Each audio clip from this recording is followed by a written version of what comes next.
On this rooftop in East Delhi, recycling workers are burning circuit boards to strip off computer chips and transistors. All the time, they are inhaling noxious fumes of highly hazardous heavy metals such as lead, mercury, and cadmium, the main ingredients of computer boards. Salim has been burning computer parts for the last few years. He says the toxic fumes bother his eyes sometimes. आँख में जलन जैसे कभी-कभी लाल board आ जाता है जैसे ये, तो इसको हम ज़्यादा गर्म कर देते हैं तो धुआं उठता है, वो जरा आँख में लगता है, बाकी नहीं लगता। अब जैसे हम करते रहते हैं तो हमें आदत पड़ जाती है, हमें नहीं लगता, अब नए आदमी को लगता है। बैठो भैया, अभी आ रहे हैं 10 मिनट में। On the floor below, Mehdi Hassan runs an electronic waste recycling business from his bedroom cum office. The room also serves as a warehouse for obsolete electronic equipment waiting to be taken apart. Outside his bedroom, workers are stripping whatever parts they can resell for India's growing e-waste recycling market. Dr. Kevin Brigden, Greenpeace scientist at a biochemical lab at the University of Exeter in the UK, has recently analysed dust, soil, ashes and wastewater from the workshops and their surrounding areas in India and China. His scientific analysis shows that the collected samples contain high levels of hazardous chemicals. We found high levels of contamination both on site where the material is being processed and in the immediate environment around there. This consisted of a whole range of organic chemicals as well as many heavy metals. In fact, these were some of the most contaminated samples that have been through our laboratory in the last few years. Electronic waste, or e-waste, is one of the fastest growing waste streams around the world today. It is fueled by the exponential growth of personal computers in the market and by their rapid rate of obsolescence.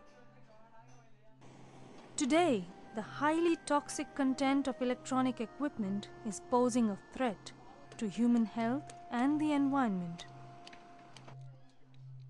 In India, reusable computer parts and precious metals such as copper, silver and gold are highly prized.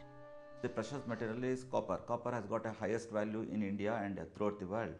And how to separate it is just they are burning it. And this burning causes pollution and it is hazardous. In this recycling shop, workers dip circuit boards and electric cables into plastic drums full of acid. The bubbles from the acid are stripping the cables of their last remnants of copper and traces of silver. When the acid is depleted, the men dump it into the open sewer in the area. Others burn wires coated with polyvinyl chloride or PVC to salvage the copper within. उसका जला के copper होता है इसमें, ये जो अंदर ये अलग हो जाता है, ये जो अंदर इसके अंदर होता है ये होता है, मेटल रहता है, मतलब मेटल अलग हो जाता है, बाकी पीवीसी ये राख बन जाती है, राख बन के फिट जाती है, पाउडर बन जाता है, मतलब वो अलग हो जाता है।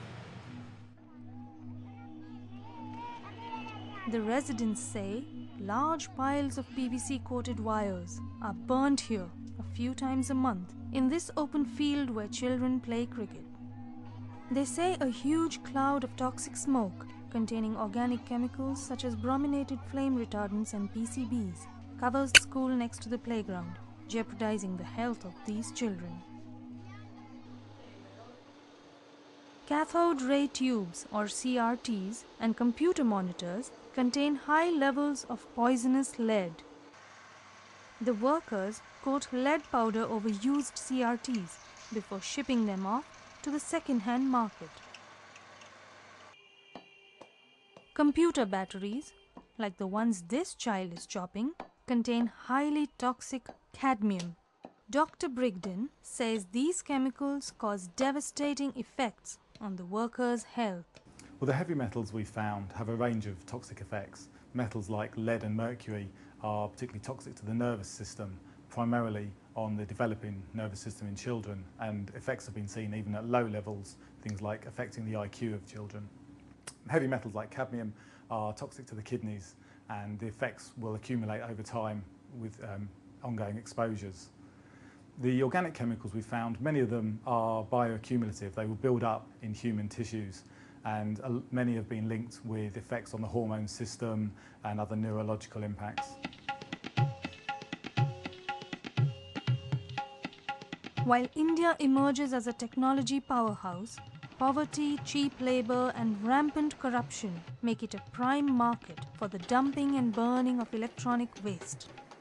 In Europe and the United States, recycling a computer can cost as much as $20, but in India, it costs just $2.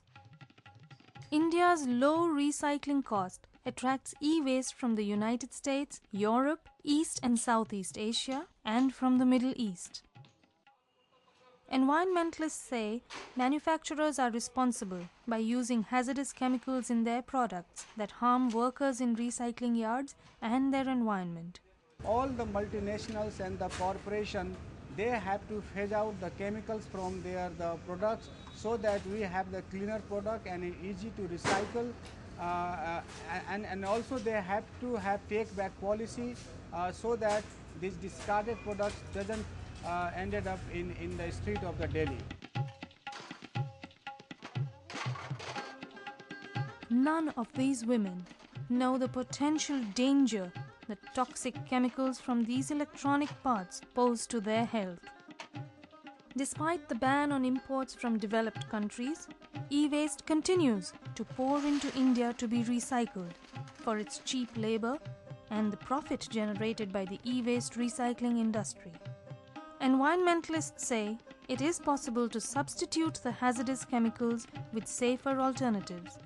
Multinational corporations such as Sony, Samsung, Nokia, LG and Sony Ericsson have already committed to use less hazardous material in their products. Manufacturers could very well prevent workers from being exposed to hazardous chemicals in the e-waste workshops in East Delhi.